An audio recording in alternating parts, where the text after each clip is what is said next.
The teasers dropped. The fandom went silent.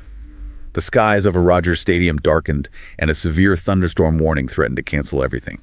In an instant, the entire K-pop world was turned upside down. They tried to stop him, but you can't stop a storm with a storm. Welcome to StarScope K-Report. Join Eric and Minji as they ride the Hallyu wave, uncovering the biggest K-pop comebacks, shocking industry controversies, and major K-drama updates. From internet-breaking rumors to historic chart milestones, we dive deep into the world of Korean entertainment. Yeah, so today's mission, we are unpacking a ton of sources for this deep dive. I'm talking Billboard Canada, CTV News, Star News Korea, now Toronto. Oh, the big ones. Right. And we are going to dissect JIN'S legendary rain disaster, which completely turned into a trauma. You mean iconic? Truly iconic. It really was. And then we'll get into his mind-blowing chart, All Kill, and a K-drama scandal that actually somehow sparked a romance. Oh, I have so much to say about that drama. You have no idea. I bet. But let's start with Toronto. I was looking at the meteorology reports and the on-the-ground footage from CTV News this morning. And I really just can't quite believe what happened there. It was like a movie. Literally.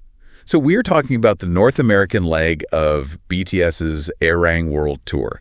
And the hype for this was already at a fever pitch because it has been an absolute drought for Canadian fans. Oh, completely. It's been forever. Yeah. Billboard Canada was pointing out that they haven't played a major show up there since, I think, Hamilton in 2018. Right. The Love Yourself tour. Exactly. Right. But then I was also reading this retrospective in now Toronto, and they argued that the real, spiritual predecessor to this show was actually 11 years ago. Wait, 11 years? Yeah. Right. Their legendary 2015 set at the Phoenix Concert Theater. Oh, wow. I mean, that was a tiny venue compared to now. Right. So you have a fandom that has essentially been starving for over a decade in this specific city. Yeah, and when you combine a decade of waiting with a global stadium tour, the energy it becomes completely kinetic. Mm-hmm. I mean, you had 50,000 fans descending on Rogers Stadium on August 22nd.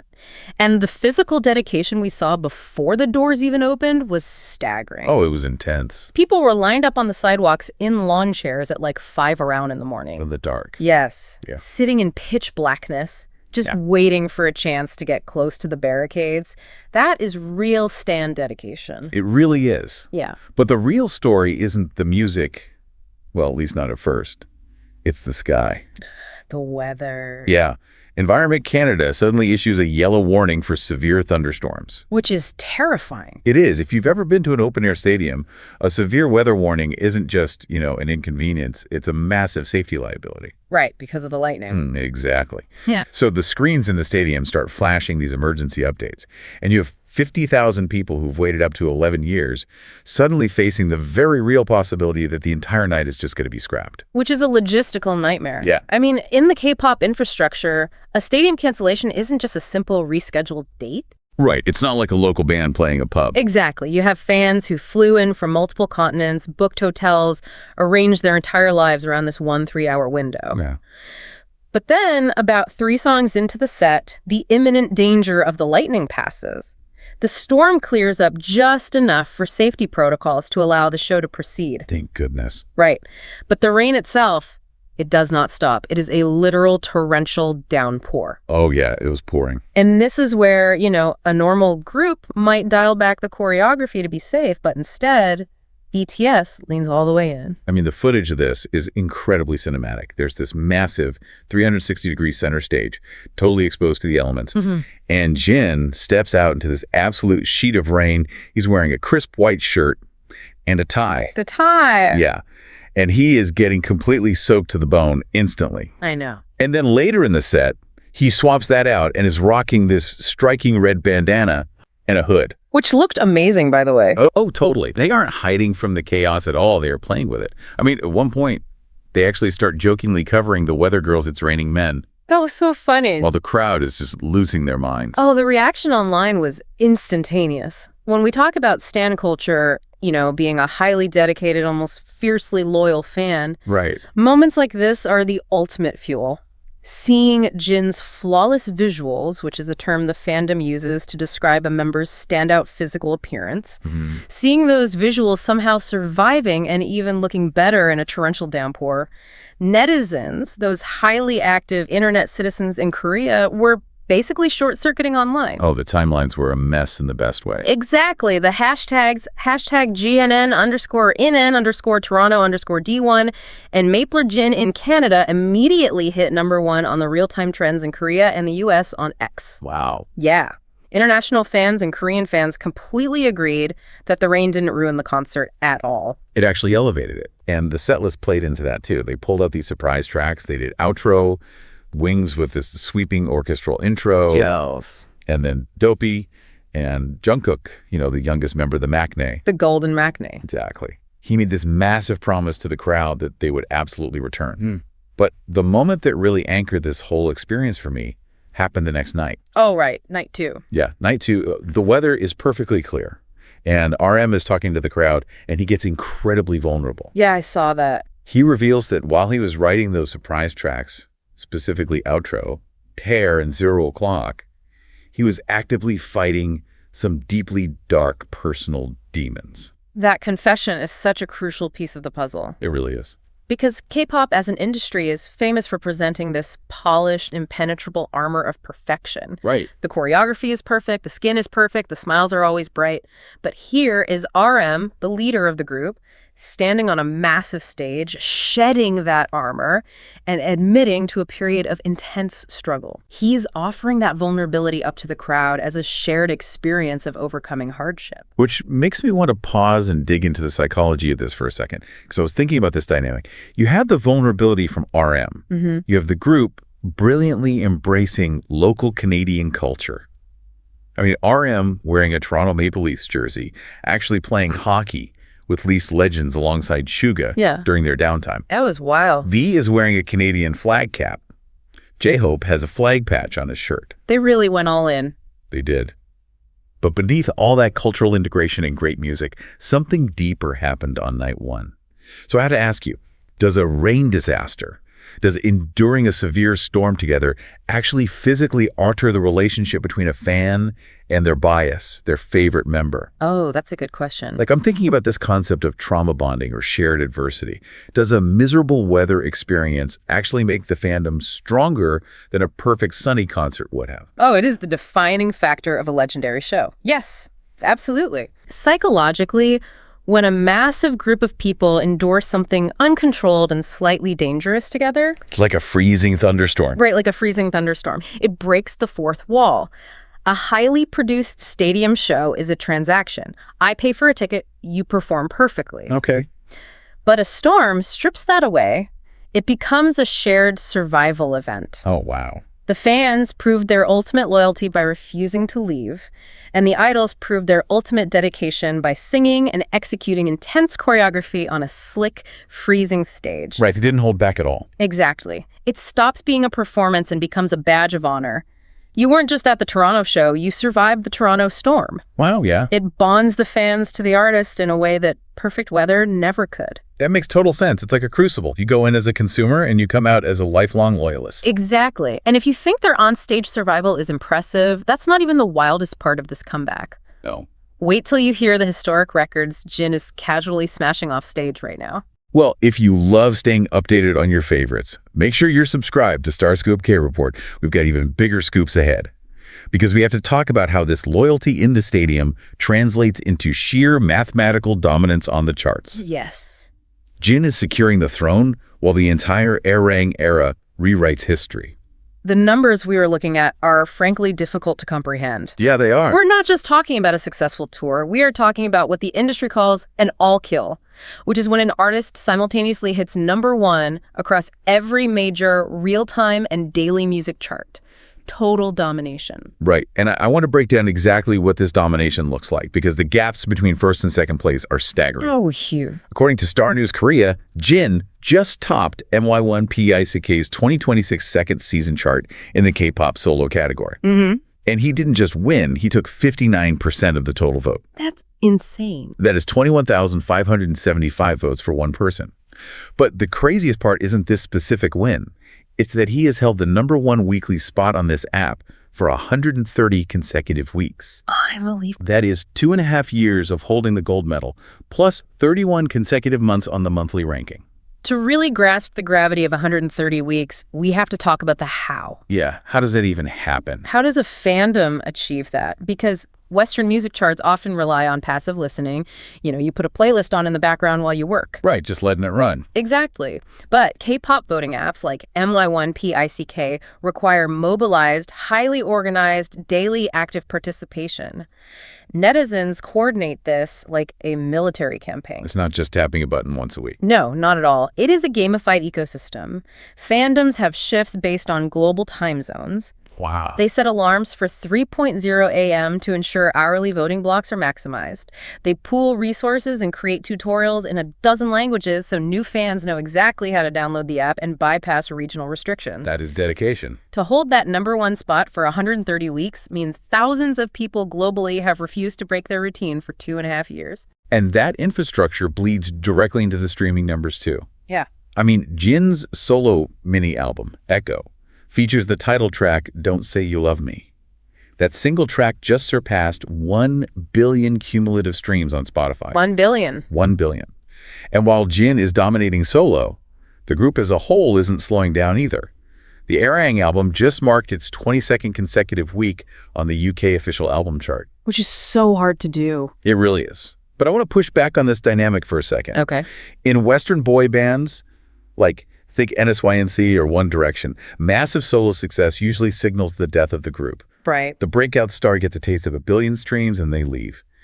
So with Jin or the maknae Jungkook hitting these astronomical solo numbers, does that threaten the cohesion of BTS? It's a natural question, especially given the history of Western pop. But the K-pop model is engineered entirely differently. Right. In this ecosystem, solo success acts as a mathematical multiplier for the group, not a subtraction. How so? Because it's a decentralized empire. When Jin pulls in 1 billion streams on a solo ballad, he is capturing a demographic that might not naturally listen to heavy hip-hop or complex group choreography. Oh, He casts a new, wider net.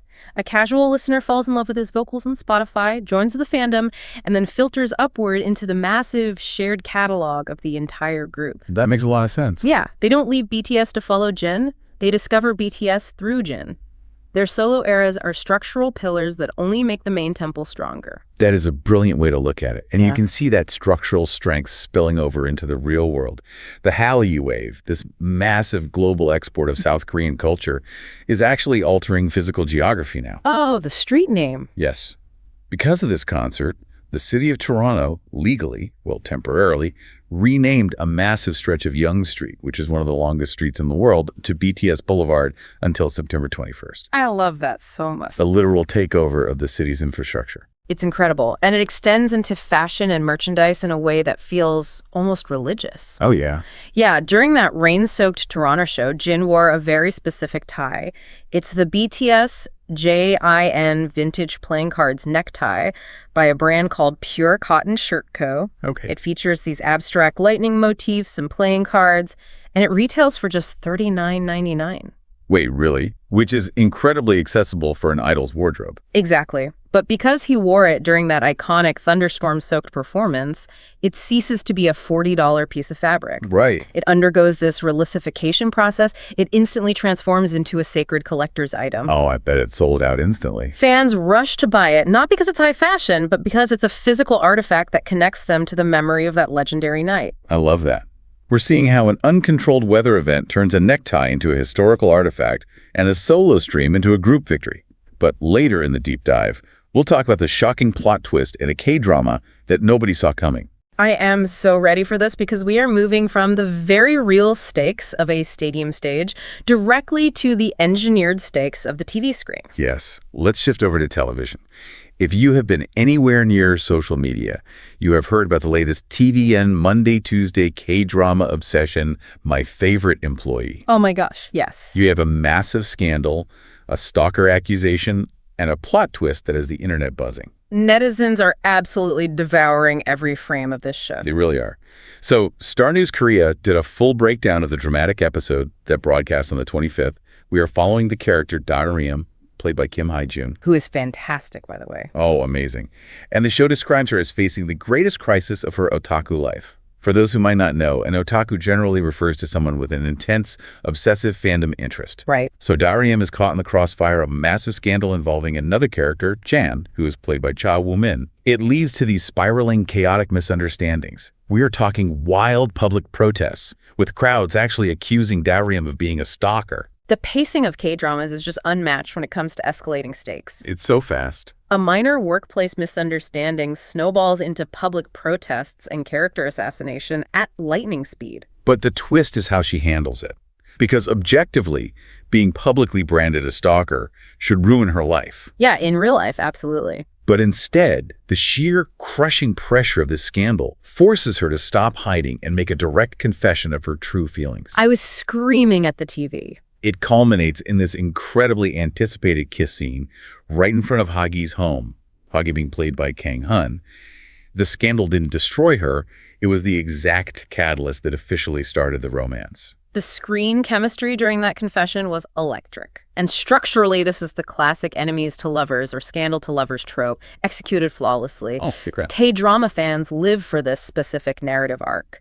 There is an immense catharsis in watching a character endure totally unfair public humiliation, only for the writers to flip it so that the humiliation is the very thing that brings them true love. The tension has to reach an absolute unbearable boiling point before the romantic payoff feels earned. Okay, but this brings up a really compelling contradiction that I want your take on. Okay, let's hear it. Because I was thinking about this dynamic, like professional wrestling. Free wrestling. Yeah. Yeah. In a K-drama, we're watching the storyline play out in the ring.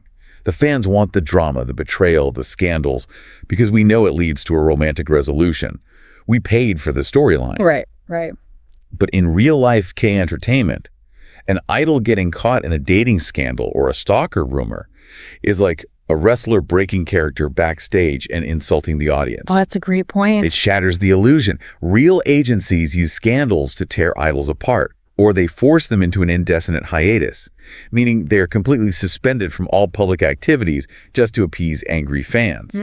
So why do fans cheer for a massive stalker scandal to spark a romance on screen, but violently reject real idols holding hands in public? That is the ultimate paradox of the Hallyu wave, and your wrestling metaphor hits the nail on the head. It all comes down to the parasocial contract. When fans watch My Favorite Employee, they are engaging with fiction. They want messy human emotions and chaotic plot twists because they are observers. Right, they aren't involved. Exactly. But with real K-pop idols, the contract is entirely different. Idols are heavily marketed by their agencies as accessible, perfect, and deeply exclusively devoted to the fandom. Right, the fan is supposed to feel like the idol's only priority. Precisely. A real-life dating scandal shatters that carefully curated illusion. It reminds the fans that the idol has a private life that doesn't include them. Oh, wow. The agency's entire business model relies on protecting that fantasy. That is why a real-life romance is treated as a severe crisis to be aggressively managed or punished with a hiatus rather than a plot twist to be celebrated. That is so wild. Fans love the drama when they're the audience. They hate the drama when it threatens their perceived relationship with the idol. Well, hit that subscribe button so you never miss a KT update, because you really do need a guide to navigate these double standards in the industry. You really do. It's endlessly fascinating how the exact same scenario, a massive public scandal, is a ratings bonanza for a television network, but an absolute PR nightmare for an entertainment agency. It highlights how incredibly complex and delicate the relationship is between Korean entertainment and its global audience. We want our fictional characters messy and human, but we demand our real-life idols remain flawless and untouchable. Which brings me to a final thought I want to leave everyone with today. We started this deep dive looking at 50,000 people standing in a torrential thunderstorm in Toronto just to hear Korean lyrics. We talked about a massive historic artery of a North American city legally being renamed BTS Boulevard. We looked at voting apps where fans maintain streaks for 130 weeks. Crazy numbers. When you look at that level of deep structural integration, are we moving past the idea of the Hallyu wave simply being a foreign import? Has K-pop officially shed its status as a niche global phenomenon and become a permanent foundational part of our shared cultural DNA? It's a powerful question to chew on, especially the next time you find yourself humming a Korean chorus while walking down a street in your hometown, or seeing an idol's face on a billboard thousands of miles from Seoul. You've been listening to StarScope K-Report, where Eric and Minji bring you the stories shaping K-pop, K-dramas, and the global Hallyu wave. Thanks for tuning in, and don't forget to subscribe for more stories that keep the stars shining.